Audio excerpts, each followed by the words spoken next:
I'm going to show you how to use the comment bank to save time leaving feedback on your student work. So when you are in the grading section of Google Classroom, the first view you see is this one with the little check mark, and you see the grade and you can leave a private comment. The next icon down is the comment bank. When you click on that, you see that you have no comments saved. So you're going to click Add to the Bank and type in a common issue that you see with student writing. And you can add these as you go. The key here is to make them specific enough to be actionable, but not personal to each response. But you can always edit them to be specific for the student later.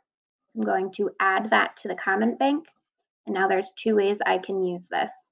When I find a section of the student writing I want to use this comment on, I can click Copy to Clipboard and then highlight the sentence, click Add a Comment, and paste it in.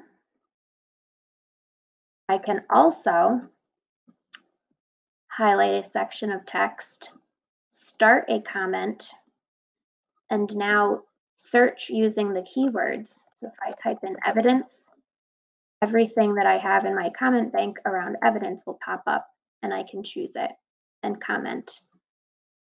Once you have the comment in the bank, try that one time. So this time I will search for thesis, comes up. I can still add personal note to the comment if I want to for the specific student, but at least I've saved myself the time of starting with a comment from the comment bank.